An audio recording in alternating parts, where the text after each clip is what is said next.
Hello and welcome to another episode of The Naked Turner. I'm out here in my little shop and I have a piece of 5 3/4 inch by 11 and 7/8 inch wide maple.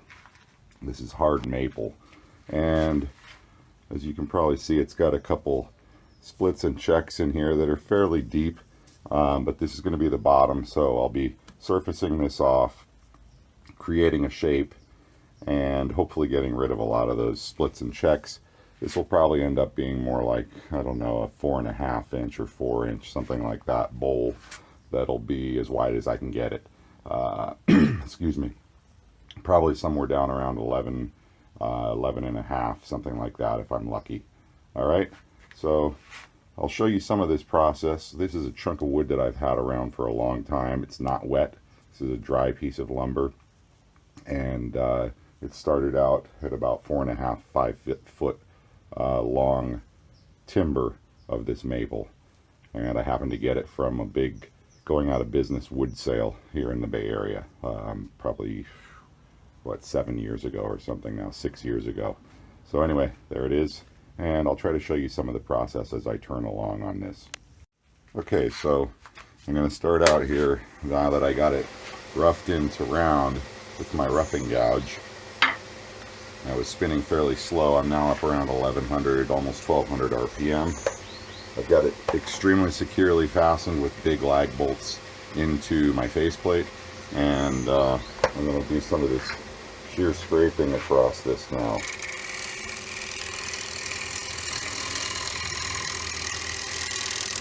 And you can check in both directions. It feels like I'm wanting to be cutting in the other direction. So what I'm doing though, just so you can see the camera angle better, of a very low tool handle angle. It's way down near my knees almost. And then I'm bringing the cutting edge in. Instead of rubbing a bevel, I'm introducing more of the wing at about a 45-degree angle to the piece. And you can see these fine little shavings just flying right out of there. So now I'm going to come in from the other side and just see if this cuts better in this direction.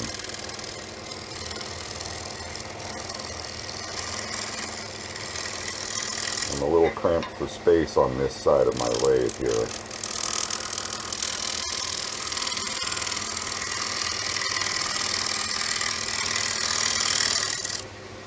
Okay. Let's take a look at the cut that we're getting here.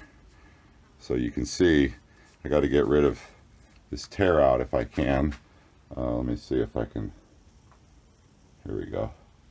Adjust the brightness. You can see this tear out up here.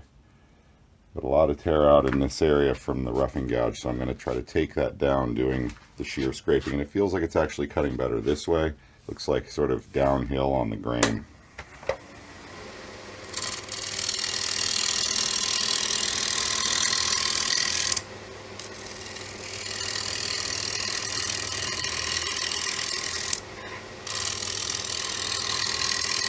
I'm going to round this corner off just a little bit here. Get rid of that rough edge. Okay.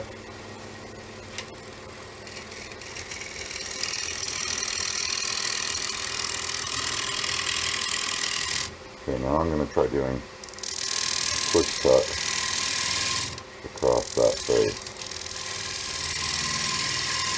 Rubbing my bevel.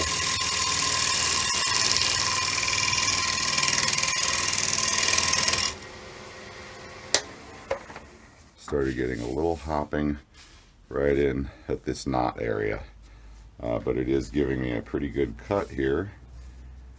I'm getting rid of a lot of the tear out in comparison here, so I'm going to do another finish up that push cut a little bit here. Try to get the right angle on that knot.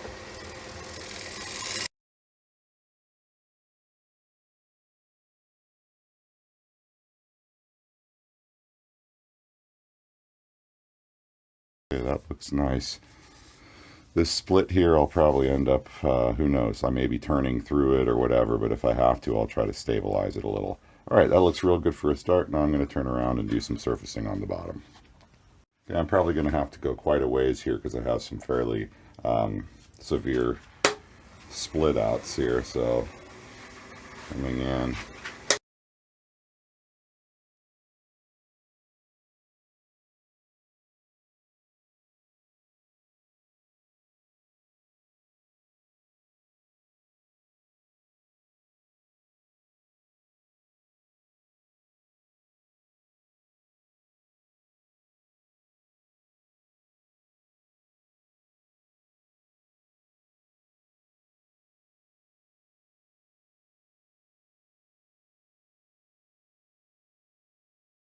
Okay, so now I got it spinning up a little higher around 1600, and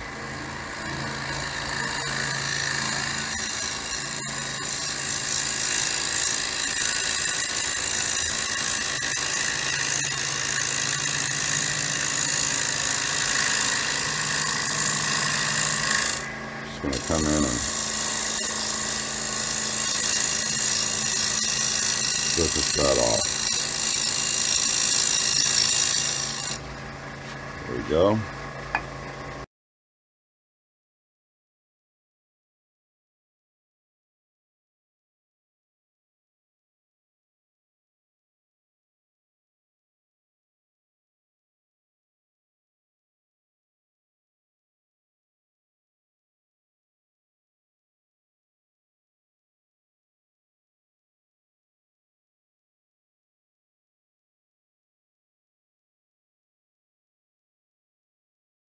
Alright, I'm coming in with a different scraper here.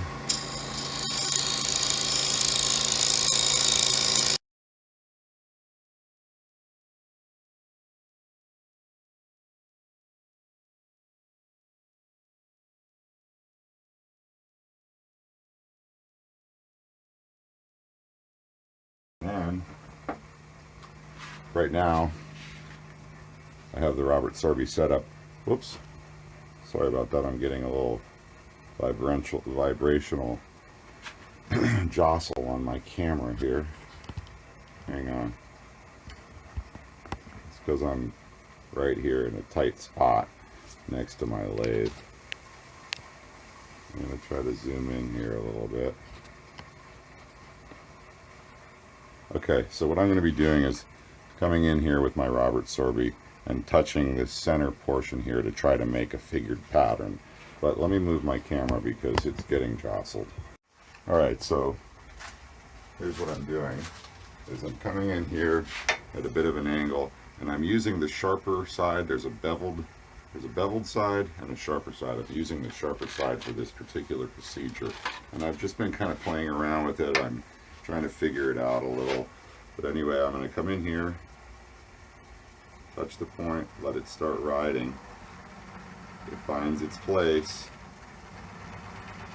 There we go.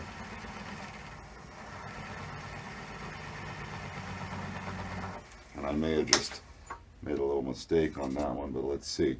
Then what you do is you come in with a brush, and somehow mine is missing right now, but that one's a little messy, so I'm going to actually turn that down and then do it again. That's the thing about this. If you get one that's kind of messy, you can always turn it away and do it over, as long as you're not too thin already. Okay, I've got that turned down, and now we're going to turn ourselves back down to around 500, and real quickly I'm just going to take and do a tiny little sand right there.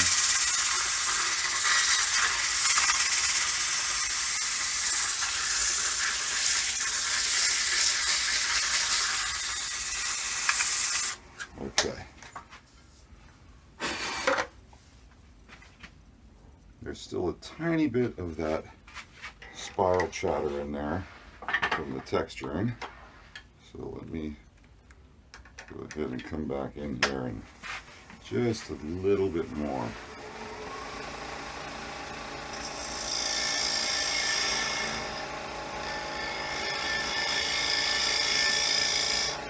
There we go.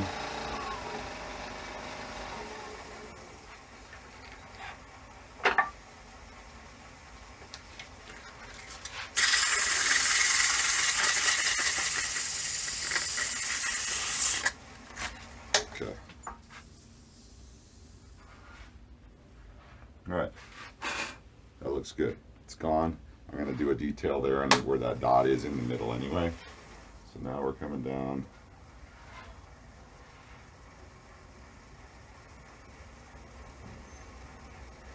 All right, there we go.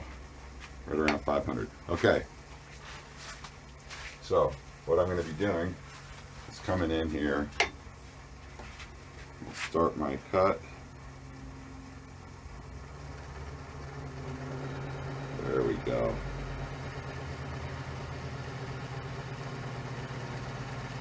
And then I'm doing just a little tiny bit of a turn toward the outer edge.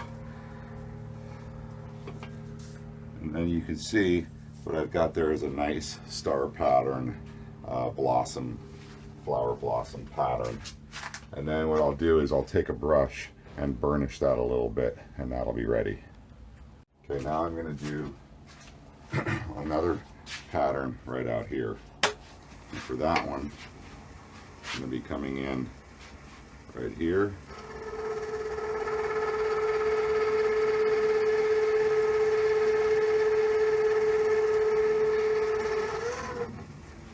And then do another one right where that was pushing me to.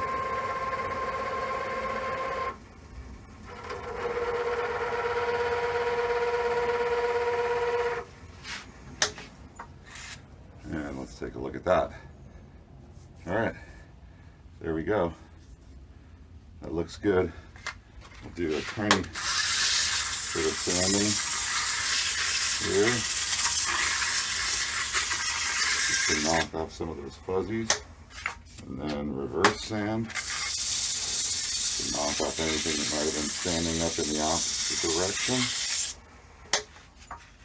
And there we go. Now I need to go grab my brush. Oh, here it is. First I'm going to take and just give it a little bit of air. There we go. And then you take a brush, you cut your hairs down short and burnish into that.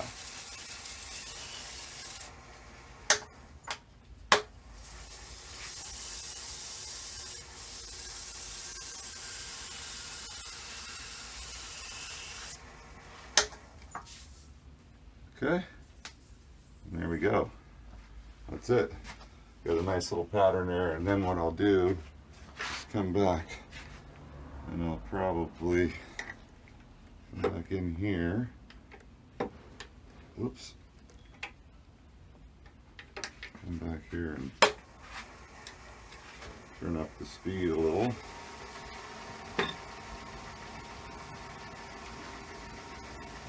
Come up a hair.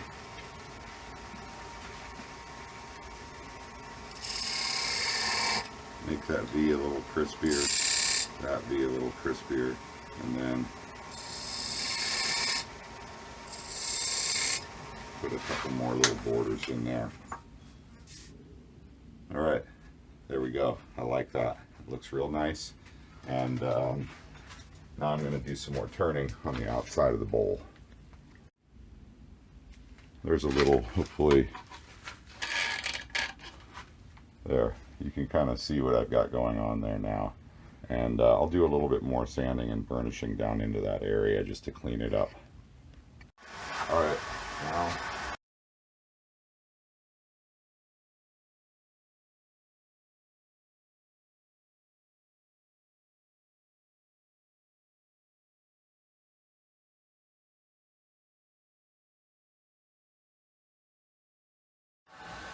okay, so there's the shape I'm starting to get. I'm going to turn away a little bit more out here. Hopefully you can see. Yeah, you can see a little there. I'm just doing a push cut out here.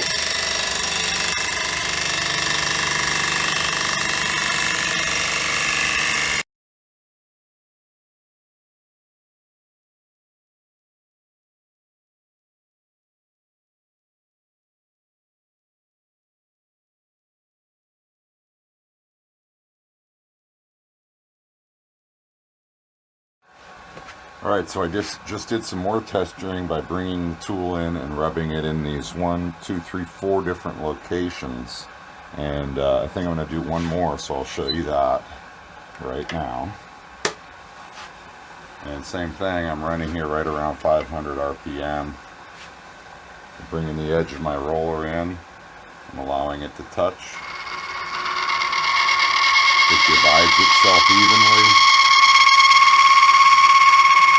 And I push in a little. And there we go. Now I've got another set of design patterns there. And then what I'm going to do is come in here, and I'm really liking this Robert Sorby tool. I got a fairly good price on it. I did make my own little texturing wheel, sort of like an elf tool, which I also really like. And if you're on a budget, by all means, make your own. I started doing some research on these, the sprockets themselves, or the cutters themselves. And those cutters were like 44 bucks a piece, so it was going to be about 160 bucks just in the, actually more than that. They're like $46, some of them a piece.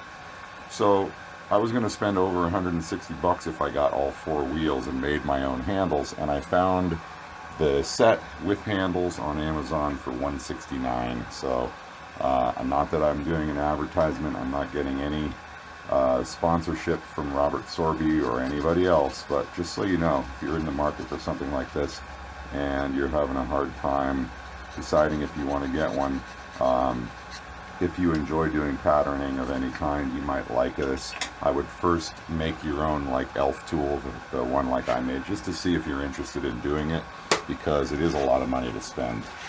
What I'm going to do here, I'm going to look at this. So I'm going to make a couple V grooves to delineate this pattern line here.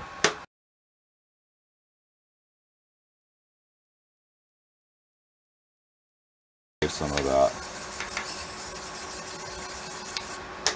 And running in reverse.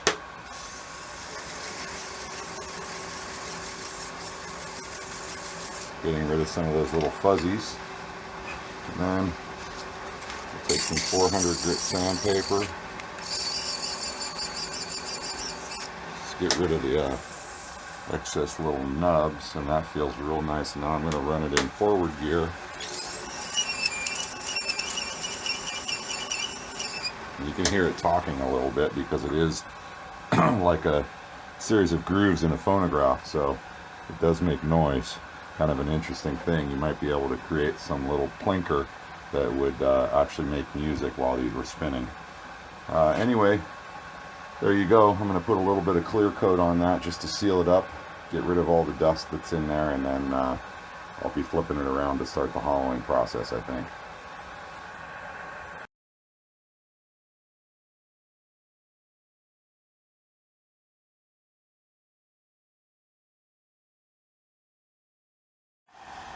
Okay, here it is with the finish on. And it's looking real nice.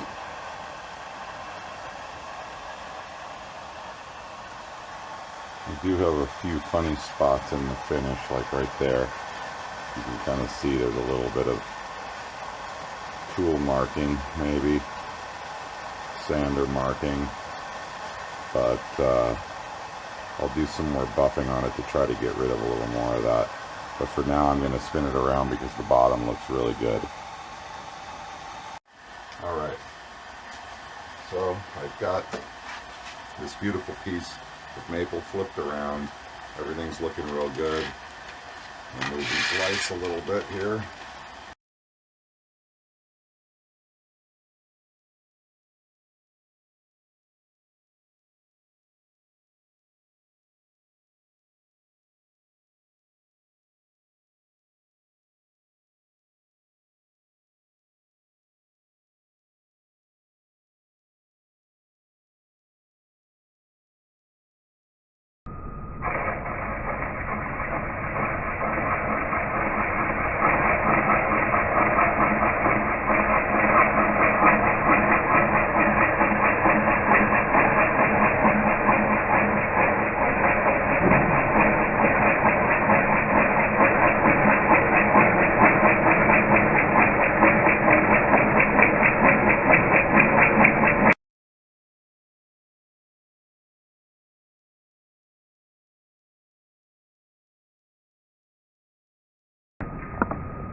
so I think you can see this over here.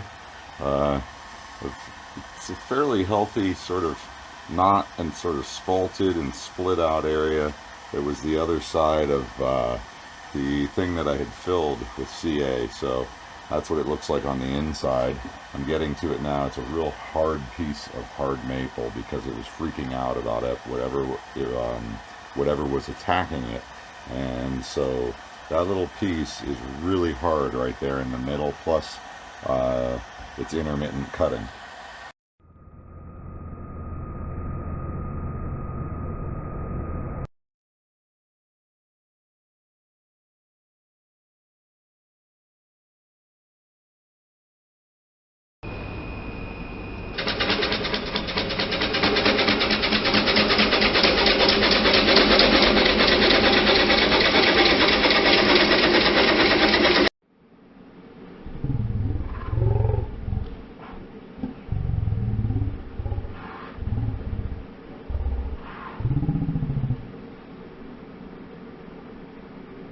I was able to core this little piece out of the middle of the bowl.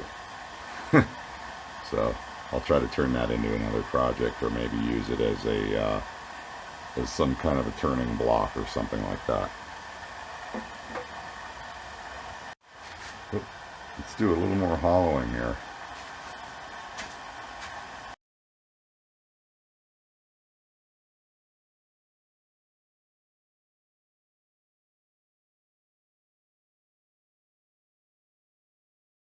Alright, I'm going to try putting a texture here on the bottom of this bowl.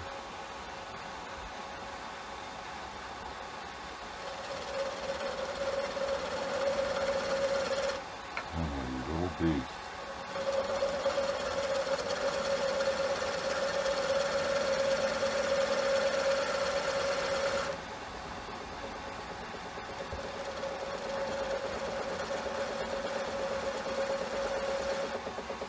Alright. Checking that. Alright, that's nice. Now, right next to that, I can actually see where the edge of that is. Okay, got it.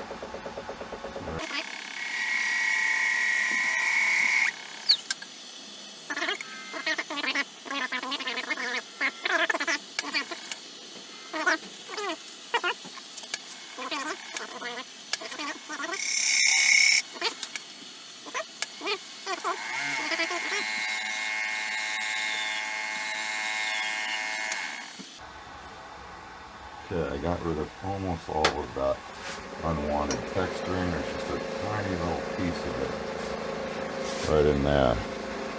Anyway, I'm going to continue doing this. I'm about to run out of space, but I just wanted to show you some of that texturing process.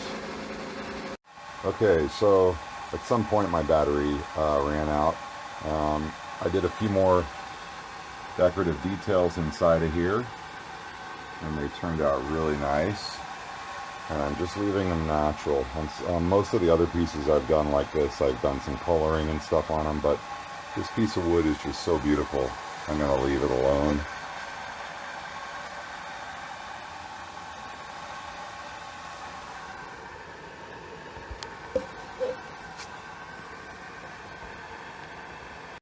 I hope you enjoyed this episode of The Naked Turner. If you did, please give me a thumbs up, like, and share. And if you're a subscriber, thank you so much for your continued support. If you're not a subscriber, please click subscribe and join my channel today. Thanks again for watching, and safe turning.